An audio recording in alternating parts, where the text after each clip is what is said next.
فقد قال الله تعالى في كلامه المجيد وفي فرقانه الحميد সকলে জবান খুলে বিতাড়িত শয়তানের ওয়াসওয়াসা থেকে আল্লাহ রাব্বুল আলামিনের কাছে পানাহ চেয়ে নি। সকলেই জবান খুলে পড়ে নি আউযু বিল্লাহি মিনাশ শাইতানির রাজীম বিসমিল্লাহির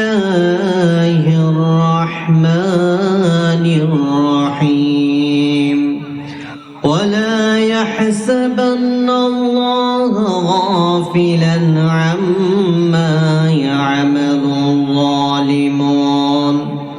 الآخر الآية إن الله وملائكته يصلون على النبي يا أيها الذين آمنوا صلوا عليه وسلموا تسليما اللهم صل على محمد وعلى آل محمد كما صليت على إبراهيم وعلى آل إبراهيم إنك حميد مجيد اللهم بارك على محمد وعلى آل محمد كما باركت على إبراهيم وعلى آل إبراهيم إنك حميد مجيد বেরিয়েছে যে কাফেলা ফিরবে না সে কোনদিন, হয়তো বিজয় হবে নয়তো তার ফিরবে কফিন। বেরিয়েছে যে কাফেলা ফিরবে না সে কোনদিন, হয়তো বিজয় হবে নয়তো তার ফিরবে কফিন। বেরিয়েছে যে কাফেলা। আলহামদুলিল্লাহ, আল্লাহ তাআলা আমাদেরকে শহীদ হাফিজুর রহমান শাহীন ফাউন্ডেশনের উদ্যোগে তাফসীরুল কুরআন মাহফিলে উপস্থিত হওয়ার তৌফিক এনায়েত করেছেন। এজন্য আপনারা খুশি, কল্পনা বেশি। এই খুশিতে আল্লাহ রাব্বুল আলামিনের কাছে শুকরিয়া আদায় করা যাবে তো ইনশাআল্লাহ। সকলেই জবান খুলে শরীরের যতটুকু শক্তি আছে কণ্ঠের কাছে নিয়ে এসে সকলে পড়ুন আলহামদুলিল্লাহ। রব্বানা লাকাল হামদ হামদান কাসীরান তাইয়িবান মুবারাকান ফীহি ইয়া রাব্বি লাকাল হামদু কামা ইয়ানবাগি লিজালালি ওয়াজহিকা ওয়া আযীমি সুলতানিক। আলহামদুলিল্লাহ, আমরা প্রশংসা করলাম কার? সব সময় প্রশংসা করব কার? মানুষকে গুলি করে মারার সময় প্রশংসা করব কার? আল্লাহর প্রশংসা করে মানুষ মারা যাবে? নিরপরাধ মানুষকে গুলি করে? আল্লাহ তাআলা বলতেছেন ওয়ালা ইয়াহসিবান্নাল্লাহু গাফিলান আম্মা ইয়া'মালুয যালিমুন। তোমরা কি মনে করেছো যারা জালিম, অত্যাচারী, মানুষকে কষ্ট দেয়, মানুষকে খুন করে, গুম করে, মানুষকে মেরে পুলিশ ভ্যানে তুলে পেট্রোল দিয়ে জ্বালিয়ে কয়লা করে দেয়, তাদের বিষয়ে কি আল্লাহ তাআলা বেখবর? আপনারা কি মনে করেন বেখবর?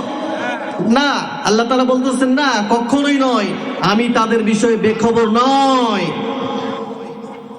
যতগুলো অপরাধ এই পৃথিবীতে সংগঠিত হয়, এই অপরাধগুলো কেউ অপরাধী অপরাধ করে এই জমিনের বুকে টিকে থাকতে বিগত দিনে পারে নাই, ভবিষ্যতেও পারবে? সম্ভব? কেউ যদি চায় আমি পারবো, তাকে শিক্ষা গ্রহণ করা দরকার গত 5 আগস্ট থেকে। জোরে বলেন ঠিক কিনা? আল্লাহ রাব্বুল আলামিন এই মানুষগুলোকে পৃথিবীতে এমনি এমনি সৃষ্টি করেন নাই, এমনি এমনি সৃষ্টি করেছেন। এখন যদি আপনি জুলুম অত্যাচার নিষ্পেষণ করে মানুষদেরকে শেষ করে দেন, যেখানে আল্লাহ রাব্বুল আলামিন অক্সিজেন দিতেছেন, সূর্যের আলো দিতেছেন, খাবার দিতেছেন, রিজিক দিতেছেন, করেছেন, আল্লাহ রাব্বুল আলামিন সুস্থতা দান করেছেন, আর আপনি এই নিরপরাধ মানুষগুলোকে কষ্ট দিচ্ছেন, হত্যা করছেন, গুম করছেন, খুন করছেন, পুরা কয়লা করে দিচ্ছেন। আর এটা সহ্য করবে আল্লাহ? বলেন সহ্য করবে? সকলেই ছোটবেলায় ঘুড়ি উড়িয়েছি না, ঘুড়ি, কাইট।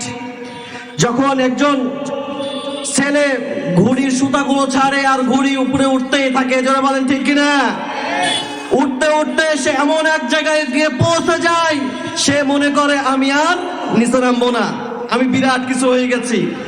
যখন কেউ বলে তুমি ভালো হয়ে যাও, সংশোধন হয়ে যাও, সে মাথা নাড়ায়। অর্থাৎ যখন আপনি তাকে নিচে নামাতে চান, সে ঘুড়িটা একবার এইদিকে একবার এইদিকে মাথা নাড়ানো শুরু করে, তাল বানানো শুরু করে, যারা বলেন ঠিক কিনা? নামতে চায় না। যখন নাকি আপনি জোর করে তাকে নামাতে চান, সেও যদি বল শক্তি প্রয়োগ করে, দুইটা জিনিস হবে, একটা হয় সে নেমে আসবে, নয়তো ছিঁড়ে দিল্লিতে গিয়ে পড়বে। যারা বলেন ঠিক কিনা? কোনটা হয়েছে? কোনটা হয়েছে? মামা বাড়ি দিল্লিতে গিয়ে পড়ছে, ঠিক কিনা? সম্মানিত হাজিরিন, আমরা চাই আল্লাহর এই জমিনে আল্লাহর আইন বাস্তবায়িত হোক, চাই আমরা সকলে। আলাহুল খালকুল আমর, সৃষ্টি যার, আইন চলবে, বিচার চলবে, সংবিধান চলবে কার? রাজি আছি সকলে ইনশাআল্লাহ? সকলে রাজি আছি ইনশাআল্লাহ? যদি আমরা এই কথার উপরে দৃঢ় থাকি, তাহলে আমাদেরকে একটা শপথ গ্রহণ করতে হবে। বিগত 15টা বছর যে জুলুম, অত্যাচার, নিষ্পীষণ, নির্যাতন আমরা সহ্য করেছি এই জমিনের বুকে, আগামী দিনগুলোতে যদি আমরা সেই জুলুম, নির্যাতন, নিষ্পীষণ সহ্য করতে না চাই, তাহলে আমাদেরকে অবশ্যই একটি সিদ্ধান্ত নিতে হবে। সেই সিদ্ধান্ত হলো আল্লাহ রাব্বুল আলামিনের কোরআনের রং আমাদেরকে দেখতে হবে। রাজি আছি সকলে? আল্লাহ তাআলার কোরআনের রং যদি আমরা দেখতে চাই, তাহলে আমাদের কি করতে হবে? কোরআনের মানুষগুলোকে কোথায় পাঠাতে হবে? কোথায় পাঠাতে হবে? পার্লামেন্টে পাঠাতে রাজি আছেন? কোরআনের রং যদি এই জমিনের বুকে দেখতে চান, তাহলে অবশ্যই অবশ্যই আমাদেরকে কোরআনের মানুষগুলোকে পার্লামেন্টে পাঠাতে হবে। রাজি আছেন সকলে?